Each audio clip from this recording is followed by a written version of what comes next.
ஜனவரி 9ஆம் தேதி எல்லாரும் ஜனநாயகனை செலிப்ரேட் பண்றீங்க தியேட்டருக்கு போய்.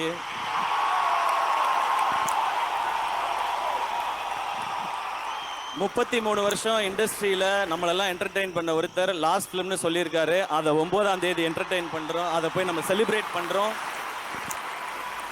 நெக்ஸ்ட் டே ஜனவரி 10ஆம் தேதி நம்ம படத்துக்கு வாங்க, பராசக்தியை செலிப்ரேட் பண்ணுங்க. இந்த பொங்கல் கோலிவுட்டுக்கு அமேசிங்கான பொங்கலாக இருக்கும். இன்னைக்கு இருக்க காலகட்டத்தில் சோஷியல் மீடியாவை ஹேண்டில் பண்ணுறது ரொம்ப ரொம்ப டஃப்பாக தான் இருக்குது. எது உண்மை எது பொய்ன்னு கண்டுபிடிக்கவே ரொம்ப கஷ்டமாக இருக்குது. இதில் இந்த ஏஐ வேற வந்துடுச்சு. நீ ஏஐயான்னு ஏஐட்ட கேட்டு தெரிஞ்சுக்கிற கண்டிஷனில் தான் நாம் எல்லாருமே இருக்கோம். அதனால இதுக்குள்ளே நீங்கள் உள்ளேயே வராதிங்க. நீங்கள் ஜாலியாக செலிப்ரேட் பண்ணிட்டே இருங்க. எல்லாருக்கும் தெரியும் அவங்கவுங்க படத்தை அவங்கவுங்க சூப்பராக செலிப்ரேட் பண்ணுவாங்க. மற்றவங்க படத்தை மாறி மாறி செலிப்ரேட் பண்ணிக்குவோம். மேம் சொன்ன மாதிரி நம்ம சினிமா அந்த லெவலுக்கு போகும். நான் இன்னமும் கிளியராக சொல்கிறேனே, எவன் என்ன வேணால் சொல்லட்டும், என்னை பொறுத்த வரைக்கும் இந்த பொங்கல் அண்ணன் தம்பி பொங்கல், அவ்வளோதான்.